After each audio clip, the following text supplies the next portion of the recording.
We're coming to you live from our Auckland Park studios. This is Prime News on SABC 3. Let's give you a sense of our top stories with these headlines. The letter was going back and forth by whoever between the minister, whoever was drafting the letter and the minister. KZN Police Commissioner Lieutenant General Ntantla Mkhwanazi says he was shocked and surprised by the letter sent by Police Minister Senzo Mchunu dated 31st December 2024, which detailed sweeping changes within the police service. Nothing is hunky-dory at RAF. I think that is a fact. There's a massive liability, and I don't think anybody knows how huge that liability is. The Standing Committee on Public Accounts says its inquiry into allegations of mismanagement and financial impropriety at the Road Accident Fund is not adversarial in nature, but instead an enhanced oversight mechanism the committee is using. This is what I call a death-defying mission. They have actually put their lives at the disposal of the freedom of the Palestine people. The South African government has confirmed that a group of activists has safely arrived in Jordan, marking the first leg of their return journey home.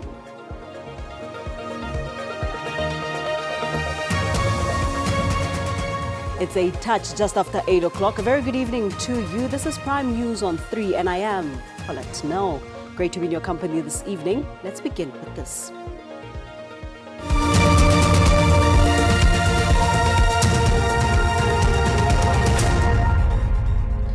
KZN Police Commissioner Lieutenant General Ntantla Mkhwanazi says he was shocked and surprised by the letter sent by Police Minister Senzo Mchunu dated 31st December 2024, which detailed sweeping changes within the police service, including the disbandment of the political killing task team. Mkhwanazi adds that in light of the seriousness of the letter and its implications, he felt that he had the responsibility to approach the minister. The events of the 2nd of January 2025, when I first became aware of this letter. My initial response from the time I saw the letter was just shocked and surprised that how can a minister write such a serious letter that is going to have so much implications in the organization. And more concern is that I had already met the minister, and I wouldn't want the executive authority to do things that is against the law. And so I have a responsibility to bring to his attention. But at the time, I felt it is important to use a shortcut because I got to meet the minister before he became the Minister of Police through Mr. Nkabinde. I know Mr. Nkabinde is the office of the minister. Upon seeing this letter, he was the first person I called, because I believe that there cannot be any document going to the minister for signature without his knowledge.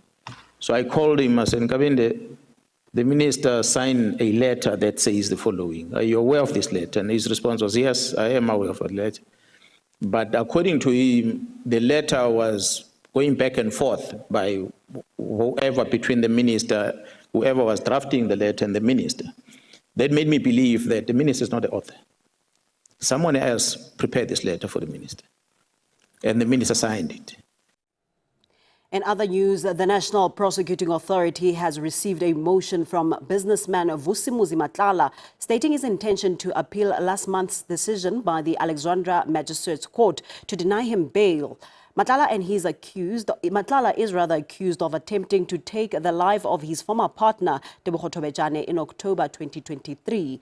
Matlala and his 4 co-accused appeared in the Alexandra Magistrates Court, where their case was postponed to next month. Vusimuzi Matlala, his wife Sakani Matlala, Tiego Mabusela, Musakekana and Ntabiseng Nzama appeared briefly in the Alexandra Magistrates Court. They are facing several charges, including attempted murder and conspiracy to commit murder. The charges stem from the failed assassination attempt of Matlala's former partner, Tembisa, some 2 years ago. Their case was postponed so that the state could add more charges against Matlala. There are 2 dockets, one from Pretoria and another from Littleton, that we want to centralize together with this matter. So that process is ongoing. The Director of Public Prosecutions in Pretoria gave consent for the two matters to be centralized, and thereafter forwarded the docket to the Office of the National Director of Public Prosecutions for further consideration. Last month, the Alexandra Magistrates Court denied Matlala's bail application. The court maintained that he is a flight risk and a danger to society. The businessman now wants to appeal Magistrate Saita Prinsloo's decision. As the state, we can indicate that we are in the process of preparing ourselves to oppose his application. We believe that this court was not misdirected. The five are expected back in court next month. The state is hoping the centralization process will be finalized by then. Nerea Hlakotsa, SABC News, Alexandra, Johannesburg. Chairperson of the Standing Committee on Public Accounts, Songezo Zibi, says its inquiry into allegations of mismanagement and financial impropriety at the Road Accident Fund is not adversarial in nature, but is instead an enhanced oversight mechanism the committee is using to understand how the entity found itself in the state that it is currently in. Zibi says MPs want to first make an observation on the situation, after which it is likely to make recommendation to the Transport Department. This oversight inquiry is aimed at dealing with the RAF's finances and governance. Scopa says it's been trying to get to the bottom of the allegations of misuse of public funds and the entity's failure to provide detailed and accurate information about the situation. I think when people hear the word inquiry, they sometimes think somebody will be found guilty of something at the end of it. One of the things, one of the objectives the committee set itself is to also look at systemic problems. The issues range from failure by the Accounting Authority to perform adequate background checks on senior management and executives who have access to large sums of public funds, to concerns around the employment and disciplinary history of some of these managers. It's not often that an entity and MPs are on the same page. Nothing is hunky-dory at RAF. I think that is a fact. There's a massive liability, and I don't think anybody knows how huge that liability is, and ultimately it's going to be costing us as taxpayers. Nobody knows how big the hole is. At the core of the state of the entity is the issue of claim backlogs and fraudulent processes. The allegations include corruption involving law firms and judges. Committee, I hope, will traverse as part of this inquiry is an honest assessment of the manner in which lawyers handle claims. The committee will also hear evidence from witnesses. Abra Babia, SABC News, Parliament.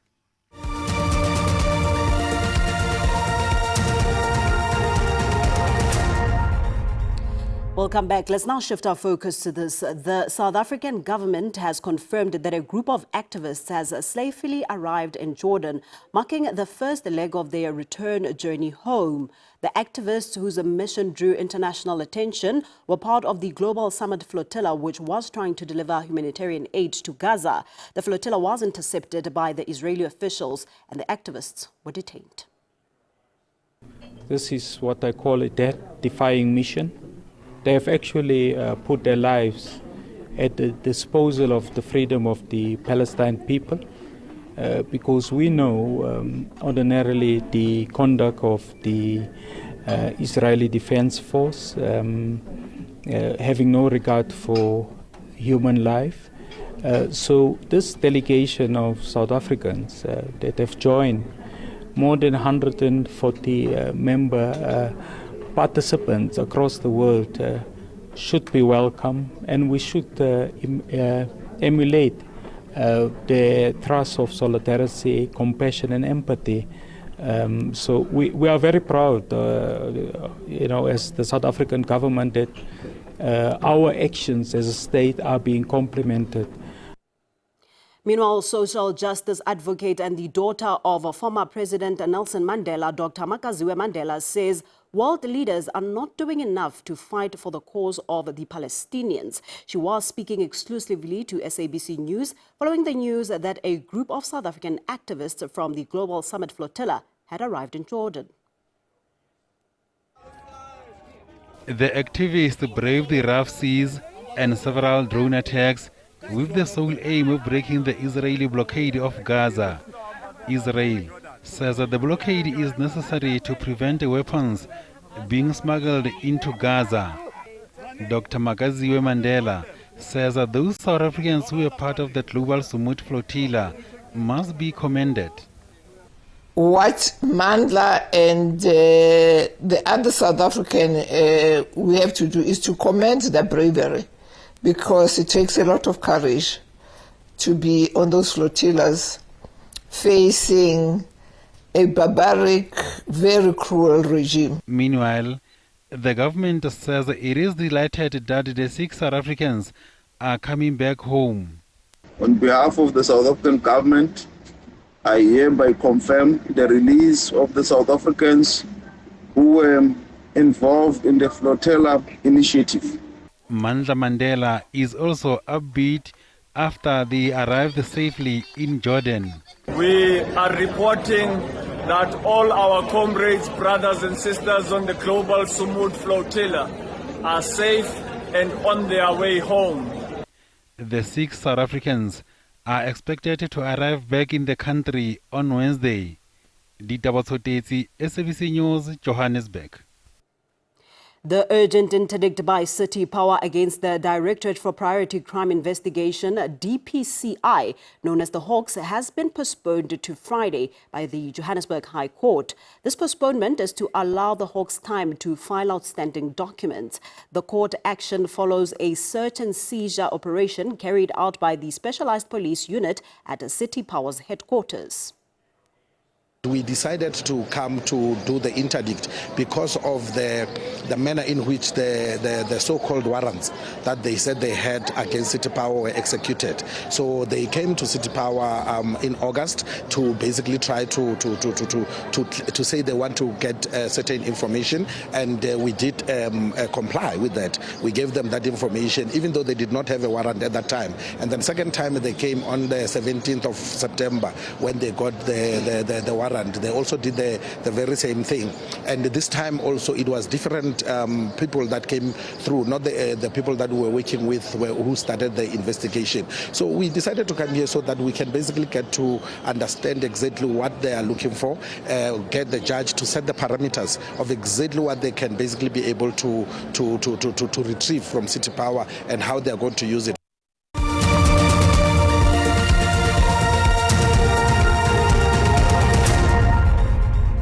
Thank you for staying with us. Let's continue with this. COSATU's job protest in Tembisa Ekurhuleni was overshadowed by the corruption woes at the Tembisa Hospital. The Special Investigating Unit announced that last week that the looting spree at the facility now amounted to 2 billion rand and that 3 syndicates had been identified, while others are likely to be revealed at a later stage. The SIU speaking about 3 syndicates that seem to be operating here at Tembisa Hospital. And if you speak to just some of the patients as well as the staff members, they will talk to you about the deteriorating state of the hospital while monies continue to be illegally taken from this hospital. I think it's affecting everyone, all of us, the patients, the workers, the nurses, the doctors. The 3 syndicates that the SIU has mentioned are the Mazibuko, the Maumela, as well as the ex-syndicate, but they've not ruled out other syndicates that are also operating from this facility. Since Babita Diakaran had blown the whistle of dubious contracts and monies that were allegedly irregularly being paid to service providers, part of what the Health Minister, Dr. Arun Motsoaledi, has also mentioned is that here at the Tembisa Hospital, what happened here, the siphoning of billions, would not have taken place if it had not been for some of the workers inside this hospital who enabled this corruption. There is no membership of the unions which are affiliates of COSATU where membership is about a person who is corrupt will be defended by the federation or the union. Every person must account to his duties, because if you become a member of a union, you become a member so that you become your mouthpiece. Criselda Lewis, SABC News at the Tembisa Hospital in Ekurhuleni. That concludes our time together this evening. Much gratitude for joining us. We now leave the reins to the weather desk for the latest. Until next time, God bless. Pula.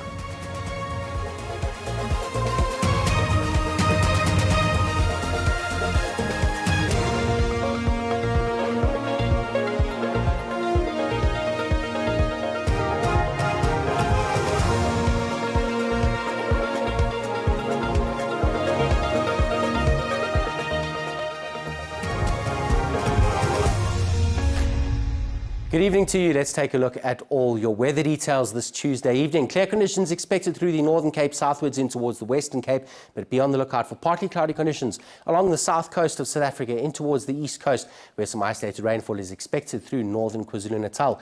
Be on the lookout this evening for potential of severe thunderstorms in Mpumalanga northwards towards Limpopo. Scattered showers predicted there, and ahead towards Friday's forecast, we're seeing partly cloudy skies through the northeast of the country. Still scattered rainfall in Limpopo, whilst isolated showers remain a possibility through KwaZulu-Natal coastal regions. Sunny skies though, meaning warm temperatures through the Free State in towards the Northern Cape, but still some cloudy conditions along the south coast of South Africa. Be on the lookout this evening, of course, for level 2 possibility of severe thunderstorms through Mpumalanga northwards in towards neighbouring Limpopo province.